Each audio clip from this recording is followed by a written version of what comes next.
Bien, nosotros vamos a asistir entonces a la presentación, o voy a hacer la presentación de la crisis de la idea clásica sobre lo humano y el nacimiento de la moderna antropología, donde nos centramos fundamentalmente como estrategia, como herramienta pedagógica en la presentación de dos mitos, podríamos hablar, el mito de Prometeo y el aforismo de la Gaia Ciencia de Nietzsche de la muerte de Dios, que no es una cuestión simplemente religiosa, sino que atisba a proponer el nacimiento de un nuevo ser humano, lo que Nietzsche llama el Übermensch, que a veces traducimos por superhombre, y en realidad la traducción correcta sería el transhombre, es decir, aquel que se traslada a un ámbito de realidad distinta del que hasta en ese momento se había vivido. Lo hablaremos en la presentación.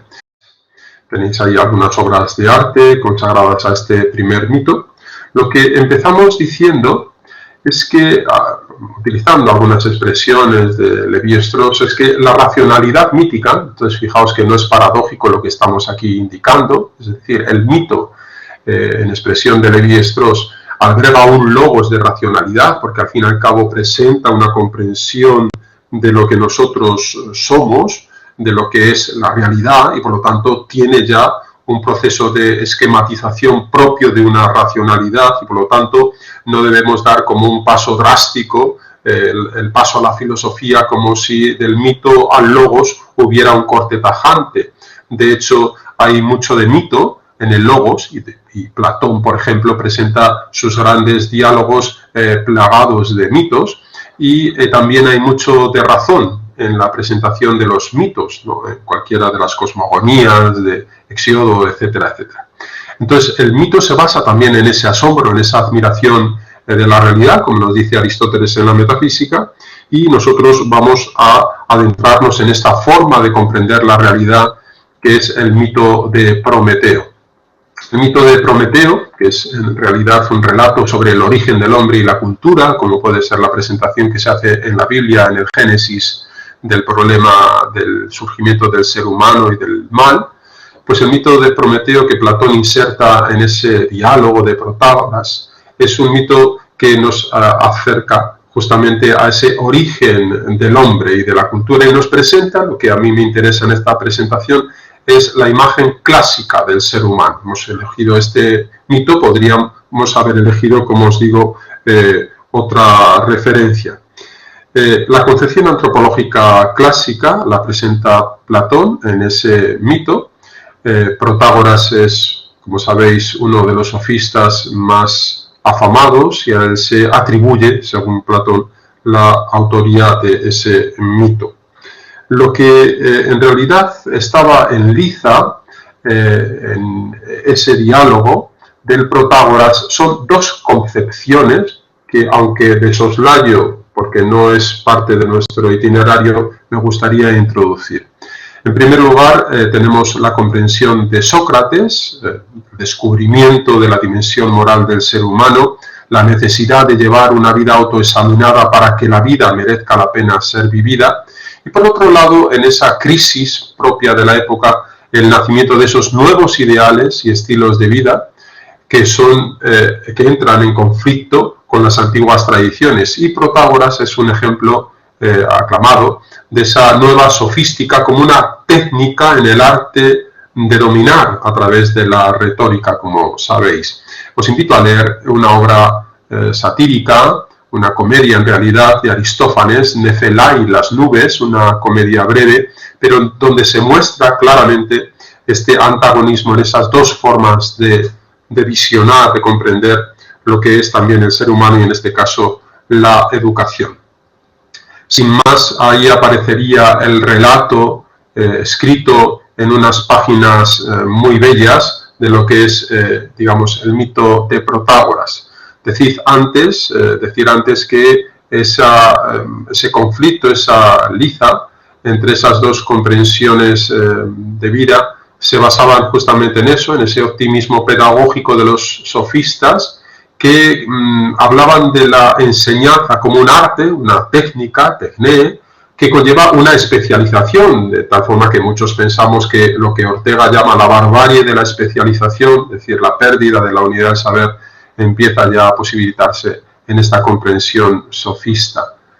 Y Sócrates, en cambio, duda justamente de esa posibilidad de transmitir con idénticos medios a las otras artes las virtudes, que es la enseñanza moral, ¿no? Si los buenos se hacen buenos, no es por obra de los cuidados del hombre, sino por un saber innato que está inserto en cada uno de nosotros como dimensión propia. En cualquier caso, este no es nuestra discusión se centra en ese mito de Prometeo, y que todos conocéis, y que sin más leo algunas de las frases, aunque tenéis a disposición tanto en el texto escrito como en la diapositiva. La belleza del estilo nos retrotrae a una época, digamos, impresionante en la misma forma de presentar, es de una belleza que merece la pena destacarse. Hubo una vez un tiempo en que existían los dioses, pero no había razas mortales. Empieza describiendo el robo del fuego, digamos, la necesidad de distribuir a las criaturas todos los recursos posibles. Por último, al final, la necesidad de dotar al ser humano, una vez ya agotados los recursos que habían sido suministrados al resto de seres, la necesidad y la complejidad de dotar al ser humano en todas sus capacidades. Es importante que nosotros, veamos en los últimos párrafos lo esencial que a nosotros queremos destacar de este mito, puesto que el hombre tuvo participación en el dominio divino a causa de su parentesco con la divinidad, fue, en primer lugar, el único de los animales en creer en los dioses e intentaba construirles altares y esculpir sus estatuas. Bien, vamos a hacer sin más una explicación para no, perder el tiempo en la lectura, que desde luego invito a que hagáis con detalle. Nosotros quisiéramos adentrarnos en esta comprensión que subyace en el fondo de este mito y poner el acento en algunas de las ideas que a nosotros nos interesa más, más allá de la letra del mismo texto. Bien, lo que se dice ahí, lo que en nosotros detiene nuestra atención, es la concepción, repito, del ser humano que subyace en este mito. Y la pregunta que yo voy a lanzar es, ¿puede alguien de nosotros identificarse con esta imagen? Podríamos, repito, haber escogido otro tipo de mitos, pero ¿puede el hombre moderno seguir creyendo, como afirma el texto, que hemos sido formados por los dioses a partir del barro, o que hemos surgido literalmente de la tierra y del fuego? Más bien no estamos convencidos, y adelanto ya la contestación, de que el ser humano es un producto natural y no ninguna creación divina. Esto marcaría un antes y un después en la comprensión lógica del ser humano. La concepción moderna, ligada a una concepción naturalista del propio ser humano, y la concepción clásica ligada más a la tradición religiosa y mítica, por lo tanto, en muchos aspectos. Creo que estamos de acuerdo si afirmo que el hombre moderno se concibe a sí mismo como el resultado espontáneo de una evolución que nosotros tildamos absolutamente natural, cuando no naturalista. Pero hay que resaltar otro elemento del mito. Si os habéis fijado, el relato insiste en la necesidad que tiene Prometeo de robar a los dioses algo que supla, de algún modo, la carencia, el déficit que había dejado la falta de previsión de Epimeteo. Lo que se esconde detrás de esta acción, como os indico en el texto, sin escrúpulos por parte de Prometeo, que dio lugar al castigo de los dioses, es la idea de que todos los talentos de los hombres, esto es lo importante, en el caso representados por la técnica, la ciencia, el fuego, todas esas capacidades del ser humano que los dioses nos dotan, la cultura, en definitiva, no son sino dones robados a los dioses. Claro, naturalmente esa tesis, ya no solo la primera de que hemos sido creados por los dioses, sino que esta segunda, que nuestras capacidades también devienen de una intervención suya, no podemos compartirla. El hombre moderno no comparte, no aceptamos ya que la ciencia sin más deba limitarse a contemplar sabia reverentemente un universo salido de las manos de los dioses, ni tampoco entendemos que la técnica sea como algo absolutamente elemental, ¿no? Viéndola simplemente como un apéndice, una prolongación de nuestras manos. Nuestra ciencia moderna, nuestra técnica, se caracterizan no por la asunción de algo que nos ha sido dado, sino por su poder transformador de la realidad. Y aquí tendríamos que hacer mención de las grandes reflexiones que han hecho Heidegger, entre otros, sobre la técnica. Por lo tanto, no solo la técnica como la ciencia, sino también nuestras mismas fuentes energéticas se alejan justamente de esa representación naif del fuego, ¿no? Y el mismo grado de complejidad, insisto, han adquirido nuestra ciencia y nuestra técnica. La mentalidad, por lo tanto, moderna sostiene en definitiva que somos nosotros los únicos responsables tanto de nuestro destino como de nuestras acciones. Esa es la idea fundamental que yo quiero resaltar. Somos nosotros los únicos responsables, no debemos ni nuestras capacidades, ni nuestra propia existencia a ningún Dios que nos haya creado o nos haya capacitado.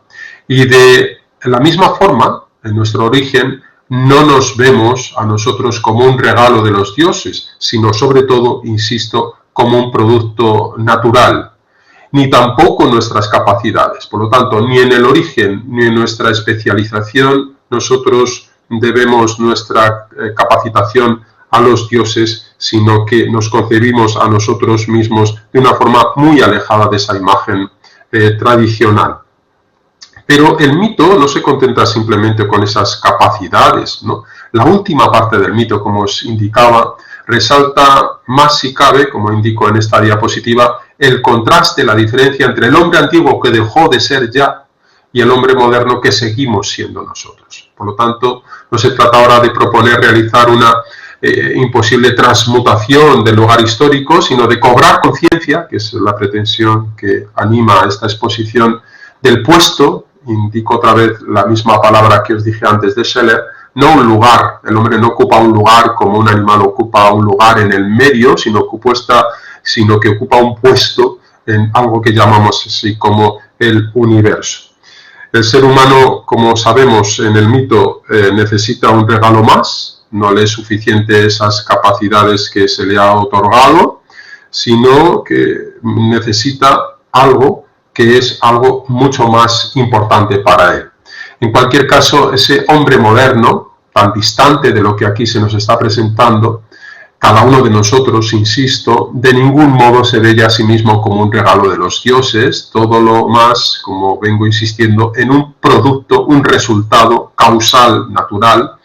No considera tampoco que sus dotes naturales, como resumen la ciencia, la técnica, la energía, pueden ser atribuidos a los dioses. Él no debe nada a nadie y solo él es el responsable de haber llegado casi al infinito en su esfuerzo por transformar la tierra y la vida en ella. La cultura, por lo tanto, le pertenece. Pero no se trata únicamente de que nos experimentemos a nosotros mismos como independientes de los dioses. Es que en el fondo más íntimo este hombre, cada uno de nosotros, insisto, ha comenzado a sentirse ya a sí mismo como si él fuera Dios. Y esta es la gesta, la hazaña fundamental de la modernidad, el giro antropológico que la define, que está subyaciendo en todos sus planteamientos y que nosotros vamos a poder acercarnos a la comprensión que Nietzsche ha hecho del mismo. Pero antes, como os indicaba antes en la exposición, y no quisiera que pasara desapercibido, os decía que el ser humano, en el concepto del mito, necesitaba un regalo más, para que no acabáramos destruyéndonos a nosotros mismos. Es entonces cuando el mismo Zeus, el padre de los dioses, se compadece del ser humano y le entrega algo para nosotros definitivo. Le entregan las virtudes políticas. Esas virtudes políticas son el respeto a los dioses, la justicia, el sentido moral. Recuerden ustedes o recordad vosotros que al comienzo de la presentación del mito hice una alusión muy ligera a ese antagonismo entre Protágoras y Sócrates. Y de lo que se trata es que Protágoras, según dijimos, intentaba convencer a Sócrates para que aceptase que la excelencia, la arete, la virtud, en este caso la virtud política, a diferencia de las otras virtudes técnicas, ha de ser tenida también como cosa de todos. Pues de lo contrario, según Protágoras, no existirían las ciudades. Luego volveremos seguramente a esta discusión, pero lo que quiero destacar es que el hecho de que esos dones morales, la justicia, el sentido moral, el respeto a los dioses, es decir, la religión, el culto adecuado a los mismos, según la acepción ciceroniana, las virtudes políticas, a diferencia de los otros dones, deben ser poseídas por todos para que cada uno, sin delegar en nadie, sin que nadie le represente, puede llegar a ser el mismo justo, ético y religioso. Por lo tanto, la voluntad de Zeus, expresada en el mito, es que cada persona posea el sentimiento religioso, sin necesidad incluso de un culto externo, o que tenga la idea del sentido de justicia, sin que ningún tribunal tenga tampoco que ayudar a distribuirla. Por lo tanto, esta última parte del mito de Prometeo resalta aún más, si cabe, justamente ese contraste o diferencia entre el hombre antiguo y el hombre moderno. Ese hombre moderno es el que ha comprendido de forma genial Friedrich Nietzsche.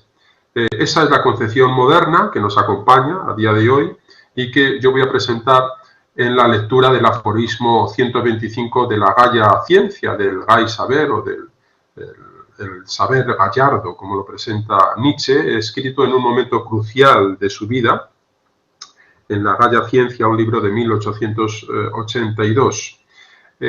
Dice él en ese texto, que os presento a continuación, en un texto también bellísimo, del que vamos a extraer una gran sabiduría en cada una de las afirmaciones de este genial autor.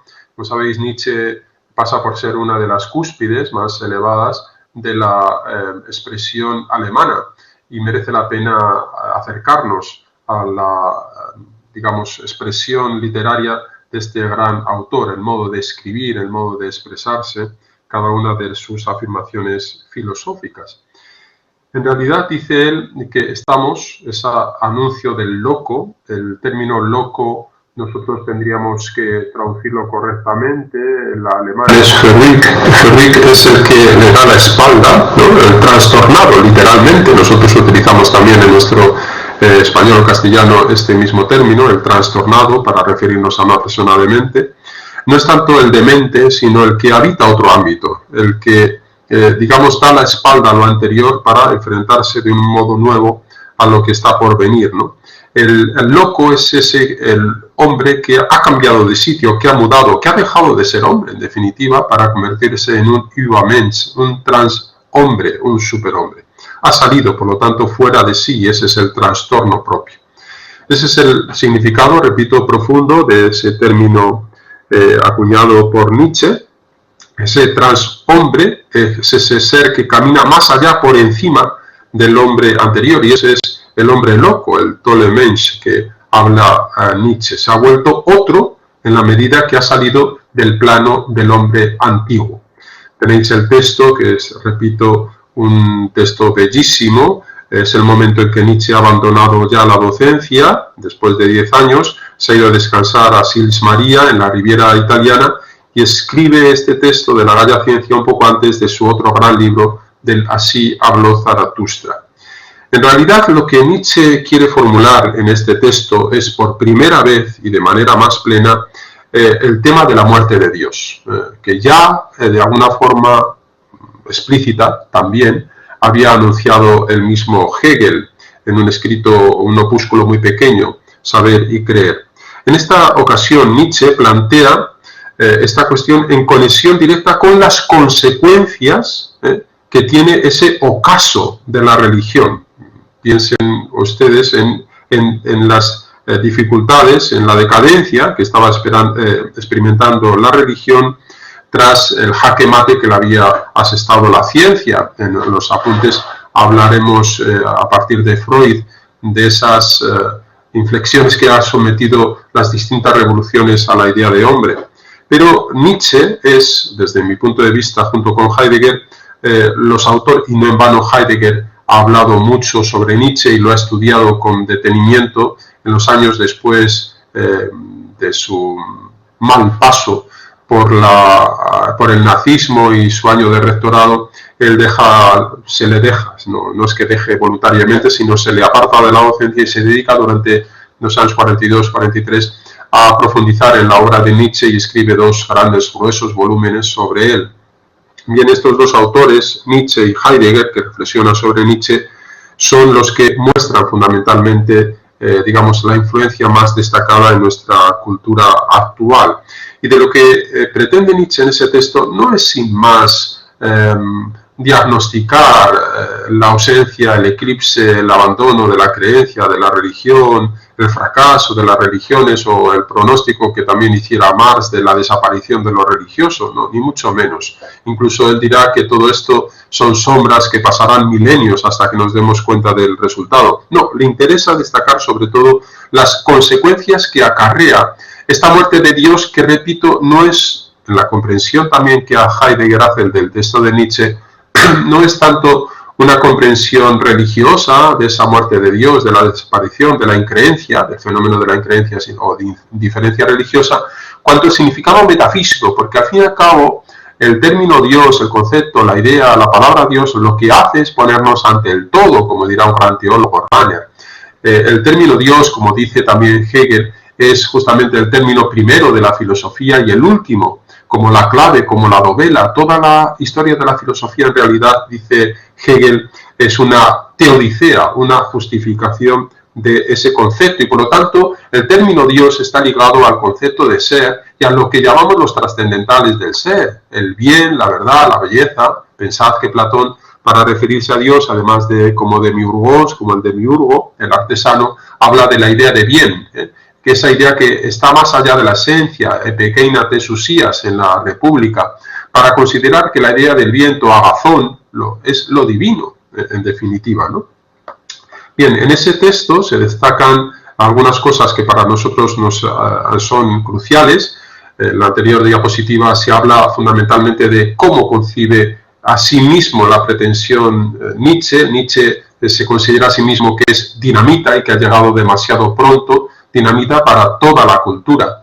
Los elementos fundamentales, no voy a hacer ahora una presentación de Nietzsche, pero sí que me interesa destacar para comprender bien el texto, son fundamentalmente estos 2 conceptos antagónicos de la vida que él propone, de la vida como impulso sensible, lo dionisiaco frente al resentimiento del crucificado. Dionisio contra el crucificado, acabará diciendo él, ¿no?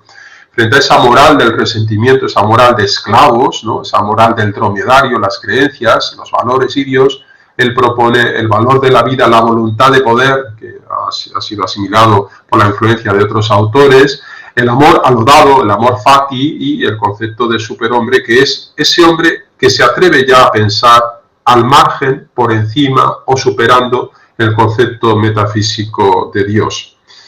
La primera, digamos, conclusión a lo que llamamos es que la religión está puesta en el banquillo de los acusados, desde el positivismo, el humanismo marxista y el nihilismo, que es la propuesta nietzscheana.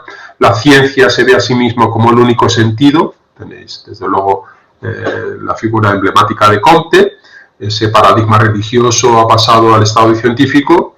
Después, el humanismo-marxismo, el hombre como único proyecto, los autores Feuerbach más, y el nihilismo, el nihil, nada, el vacío, la pérdida de valores que propone Nietzsche.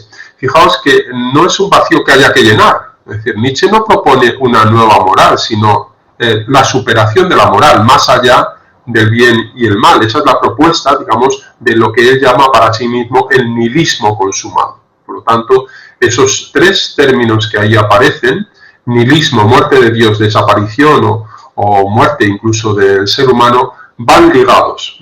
La concepción nihilista que sucede tras la muerte de Dios y ese lugar que queda en vacío, en la nada, conlleva también, y esa es la gran interpretación que muchos autores, empezando por Karl Barth, han hecho del texto de Nietzsche, conlleva la muerte de Dios también, la desaparición del hombre. Entender la desaparición no como la desaparición física, sino la comprensión que hasta ese momento se había tenido tradicionalmente del ser humano. El final, por lo tanto, del dominio de las religiones, la supresión de esa antiguaya, como la llama Nietzsche, del cristianismo, el concurso de la ciencia dan lugar a la eliminación de Dios, es decir, al nihilismo, y por lo tanto a la muerte del hombre. Esa es la tesis que yo propongo a la hora de analizar este texto y que coincide con la comprensión que también ha hecho Heidegger del mismo.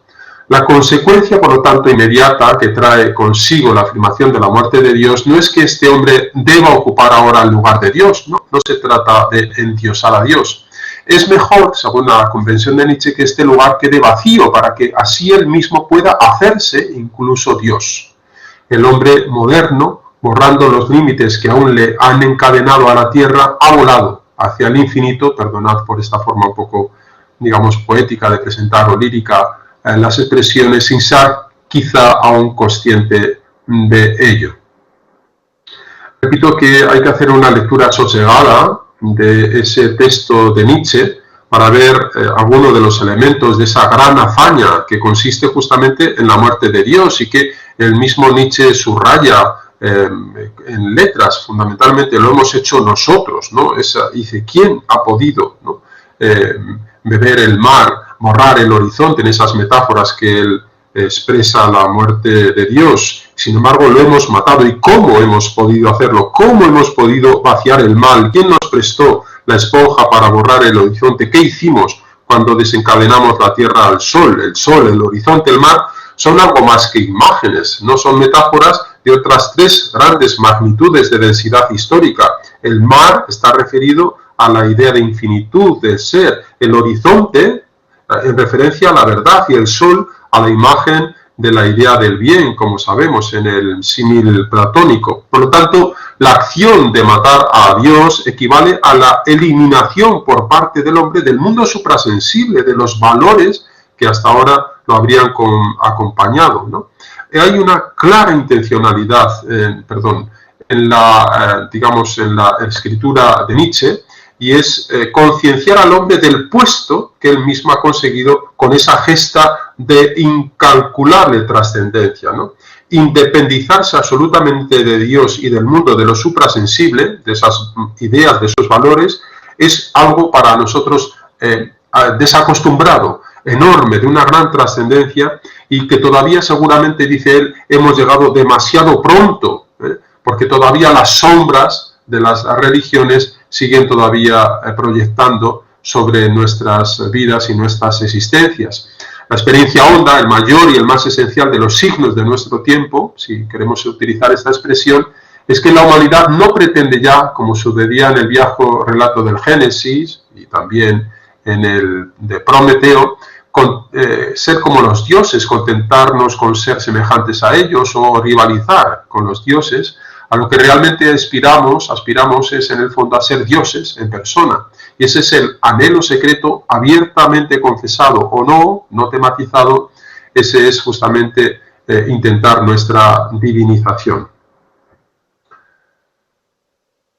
Y esto significa, de hecho, un planteamiento de la cultura absolutamente distinto del que nosotros habíamos venido haciendo hasta ese momento. Lo que está todavía por ver, y eso es lo último que quisiera apuntar, es si en este nuevo concurso, si en este nuevo transcurso para el ser humano, desligado de los dioses, incluso de la metafísica, por así decirlo, este hombre sometido a la ciencia va a salir airoso.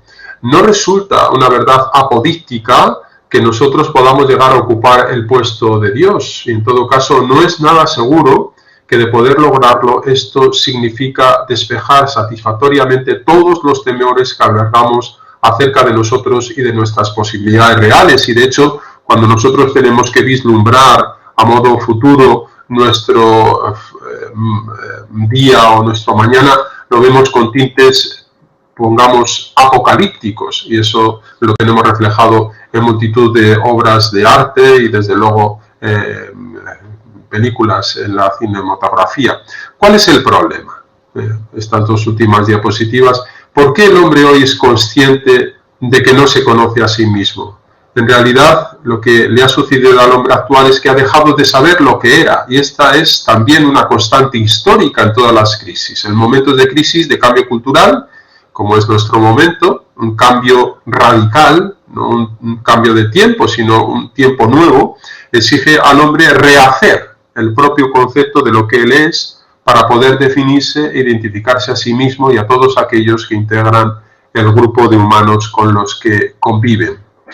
La tarea, por lo tanto, urgente, y ese es el propósito, es formular de nuevo ese concepto, esa esencia de hombre. Ese es el propósito, desde luego, de la antropología filosófica y también de nuestra materia, de algún modo.